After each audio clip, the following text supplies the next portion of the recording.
आगामी विधानसभा चुनाव के मद्देनजर मुस्लिम बहुल पश्चिम परिसर में अब की बार मुस्लिम आमदार को लेकर आवाज बुलंद होती नजर आ रही है। इसी तर्ज पर हाल ही में 12 अगस्त को लालखड़ी स्थित अफान हॉल में रात 8 बजे बैठक का आयोजन किया गया था। इस बैठक में चर्चा करने के उद्देश्य अमरावती शहर के विविध क्षेत्रों में जनता के हित के लिए कार्य करने वाले विभिन्न राजनीतिक पार्टियों एवं विविध सामाजिक संगठनों के पदाधिकारी एवं बिल्डर लॉबी की मौजूदगी में चर्चा की गई। इस चर्चा सत्र का आयोजन इकबाल साहिल उर्फ शायर, अब्दुल रहमान, वसीम राज, अहमद शेख ने की। वही बैठक की अध्यक्षता महाराष्ट्र मुस्लिम लीग के पूर्व अध्यक्ष सैयद अफसर अली ने की। इस चर्चा सत्र में समाजवादी पार्टी के शहर अध्यक्ष इमरान खान, रहमान भाई, हाजी इरफान सेठ, नेशनल बिल्डर्स इमरान अशरफी, शिवसेना मुस्लिम ब्रिगेड के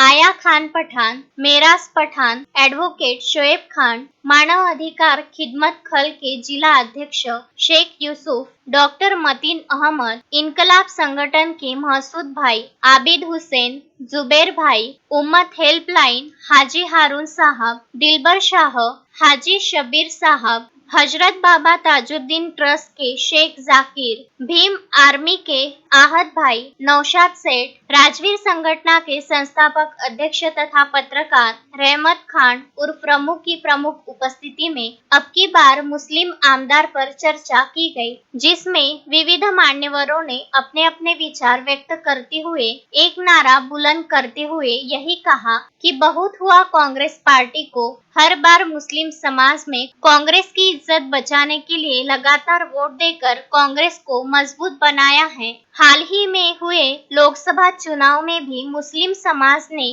कांग्रेस की नैया पार कराई है, परंतु कांग्रेस में महाराष्ट्र के 48 लोकसभा चुनाव क्षेत्र से एक भी मुस्लिम उम्मीदवार को लोकसभा में उम्मीदवारी नहीं थी। इसके अलावा और राज्यसभा में भी किसी भी मुस्लिम उम्मीदवार को उम्मीदवारी नहीं दी गई। ऐसा कर मुस्लिम समाज का प्रतिनिधित्व करने वाले व्यक्ति को कांग्रेस में सदन से बाहर रखा, परंतु इस बार ऐसा नहीं होगा। इस बैठक में विविध राजनीतिक पार्टियों एवं विविध सामाजिक संगठनों के पदाधिकारी भारी संख्या में उपस्थित थे। Vidarbha news bureau, Amravati.